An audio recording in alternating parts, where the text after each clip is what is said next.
Oh, we did it. Okay. Hi, everyone. I'm Jessica. I'm with Literary Arts. Thank you all for being here this evening for our February installment of One Page Wednesday. I'm so glad you all are joining us. So good to see familiar and new faces. Welcome. Before we get started, I'd like to open up a space with the land acknowledgement. Literary Arts is based in Portland, Oregon, and we are currently on unceded land. The Multnomah, Cathlamet, Clackamas, Tumwater, Wallala bands, and the Tualatin Kalpuya, and many other indigenous nations of the Columbia River occupied and operated on this land long before Western colonizers arrived, and many continue to do so today.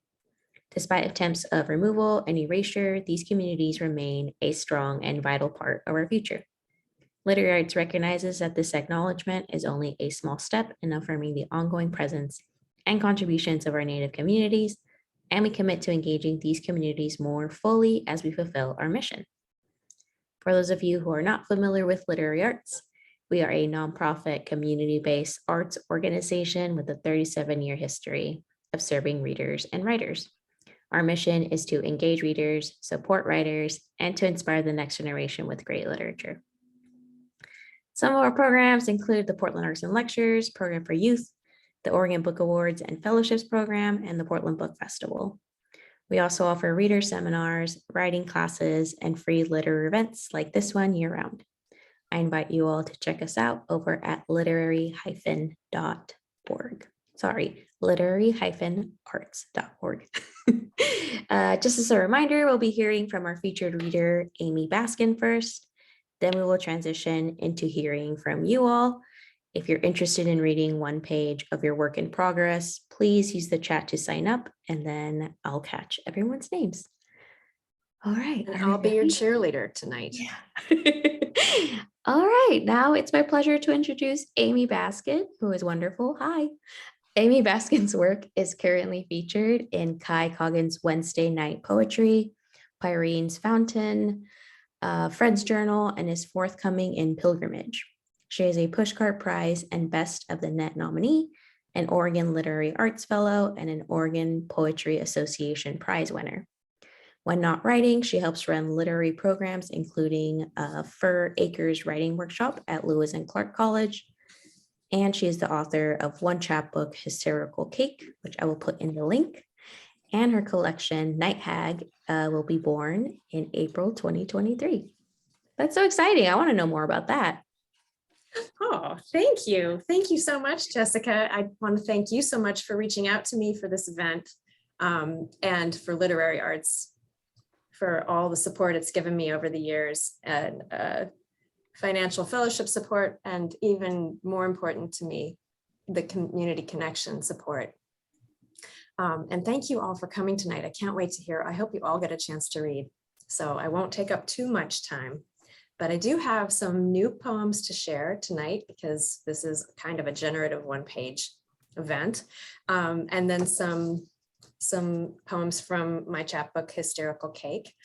And I do want to get to Jessica's question. My collection, Night Hag, which is coming out in April of 2023, so in just over a year from now, is a collection of poems from the perspective of Lilith, who would not be told what to do and would not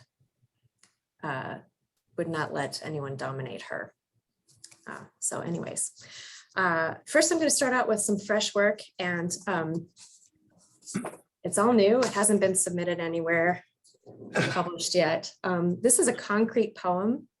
A lot of my work has to do with femininity and nurturing and womanhood. And also the first three I'm going to read to you are also about, they reflect a little bit about experiences and thoughts that I've had as a TCK or third culture kid or individual, which I define as a person who's grown up in multiple cultures and might feel more akin to one or another at any different time, or maybe not maybe kind of straddling between a few at all times. If you can see the shape of this one, I wanted it to look like me from the side, pregnant. And it's called Self-Portrait as Comfort Food. And this one's for Kit, because we had a little discussion about mansplaining in Spanish, but this isn't Spanish. Self-portrait as comfort food, Market Street office, 1997. See the white woman and her future boss, or a young female and an older Asian male. He asks her in the interview, will she get pregnant soon? She says no, and gently lets him know his question is illegal in San Francisco. Anyway, it doesn't matter. She gets the job that isn't meant for her. She can tell the truth. She can tell the truth about the law in earnest Japanese. She can honestly say she doesn't mind the question, that she never minds personal questions in the workplace about her womb, that these questions don't make her wonder if her future boss imagines her sex life as a matter of timing. Wash the rice until cloudy water runs clear. Nest hen on top with eggs, oyakodon, mother and child bowl, an easy dish, a real crowd pleaser. Watch her bow as she backs out of the conference room. Hear her thank him for forgiving her, for correcting him. Thanks. It's funny how claps turn into snaps on Zoom anyway. You can't hear anything. So this poem is about, it actually reflects a period in my life when I was in middle school in Singapore. And I'll go from there with my sister, Sally. It's entitled, And No One Did Anything, Not Even Me. And I see it as a poem of resilience. Stop 165, Adam Road, Singapore, 1983. Sal wasn't wearing an American flag, just checkerboard earrings she bought from a stand on the walkway above Orchard Road. Sal wasn't being loud, neither was I. We sat silently, our thighs sticking to the last open seats at the top of the double-decker. Sal wasn't acting rowdy. We were just trying to walk down the stairs while the bus was in motion so we wouldn't miss our stop. Sal slipped as the bus jolted to our stop. The tip of her Hello Kitty umbrella lifted the middle-aged lady's skirt only slightly. I saw it. Sal giggled, awkward, as third graders do, then apologized. The woman didn't hesitate, slapped Sal hard across her face. Stupid American child. Sal often looked flushed from humidity. There was no sun that day to burn her, just rain. It was an accident, Sal said, but she knew I knew. Sal didn't cry much, only a little. As we walked in the downpour to our stairs, her cheek was red, but by the time we arrived, it was no redder than her other cheek. And this one's new and called Pantum for my first period, Singapore, summer of 1984. And I love pantums and their Malaysian form of poetry. So I think it's fitting this is from Singapore. I put the tampon in myself.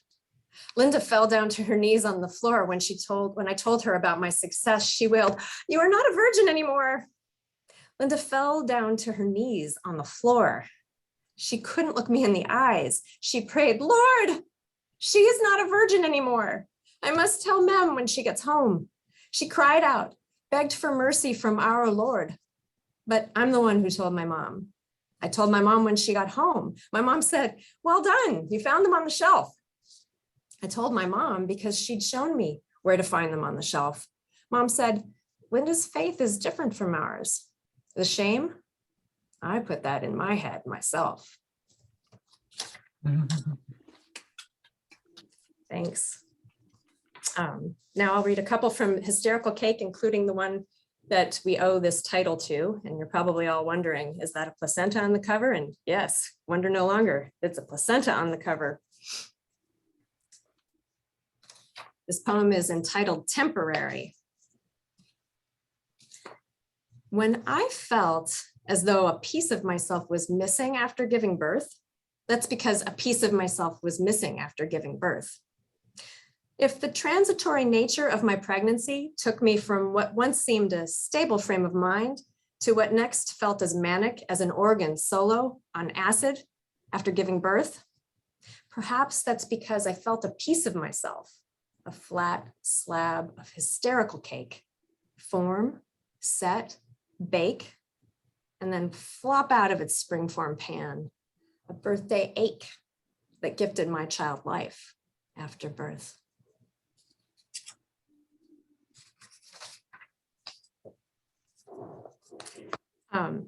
This one is one called Mimicry, and it's also about divine femininity, which we all have if we can tap into it, irrespective of gender. And thanks, Anne, for posting this today. I appreciate it. Mimicry. My son invited him home for a play date. Strong, tough, tan. He moved like his father with a slow, strong gait, spied the kitchen playset in the corner by the window, stuck out his jaw. He said, "That's for girls, that's stupid." But we told him that it wasn't, that we played with it together. Then I went to get them snacks. When I came back, I found him with a baby doll in his arms, rocking back and forth, slowly, gently, and with reverence, while my son stirred pots of soup there on the plastic stove. "You're my tiny baby," he said, "my teeny pretty baby." And he kissed her, and he placed her in the built-in seat, spoon-fed her my son's soup with wooden spoons, and asked my son to bring the baby a warm bottle so his daddy wouldn't hear the baby cry. I was looking forward to it too. Thanks. And Sam, thanks for asking for Fall Someday. I'm going to read this one for Sam. This was published in virtual verse, and there's a beautiful painting that goes along with it, or a photograph, if you ever look it up. That was the impetus for this poem. Fall Someday.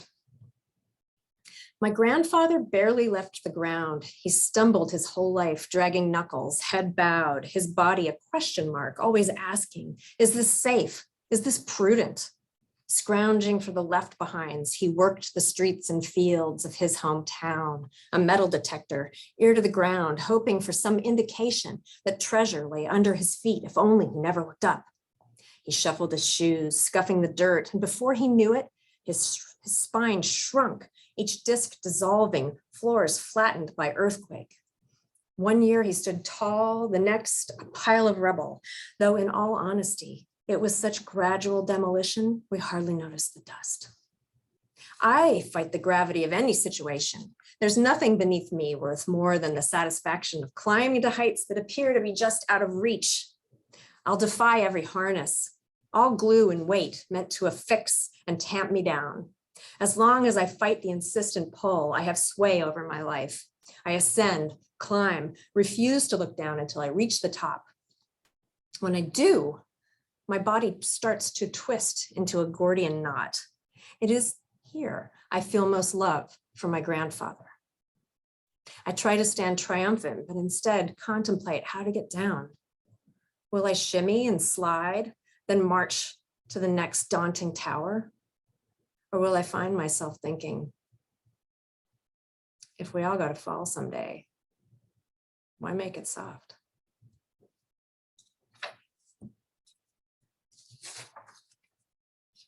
Thanks. This one I'm reading for my father, but I don't think he made it for the link, but I'm going to read it for him anyway because he said he liked it. It's called the tendava, and it's the dance which Lord Shiva performs at the end of an age. Our world is ending now. Those who expect one massive explosion that lifts them saved out of their shoes and into the arms of a hot-muscled savior do not see it. I never thought the end would be so constant, so continuous, so utterly devoid of finality.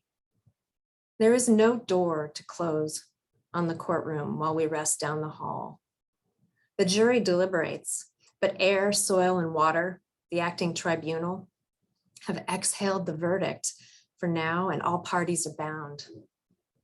I step outside in the rain, watch the wheels of Shiva roll down the city street during prime chaos hours, see an addict dance between traffic, recognize him as my own son, blue-faced, covered in ash. Wave him down, cup his cold, wet cheeks in my hands, and smiling at me, he whispers, "In the cycle, growth happens next." How am I doing on time? Do I have time for one more, Jessica, or am I? One more? All right, cool. This last one's for my daughter, Talia. She said she liked it. It's called Kintsugi, which is the Japanese art of repairing broken pottery with gold. See everything perfect as already damaged. Next year's model already crashed and scratched, cultivating penicillin under the back seat from some long abandoned dairy product, next to where the kids have kicked off their track shoes. Every new bespoke suit for what it really is, threadbare with body odor, permeating each armpit, bacteria burrowing into the fabric like a stubborn badger. Each custom home on our street of dreams, already demolished. The priceless print from my grandmother, slashed by museum-grade glass.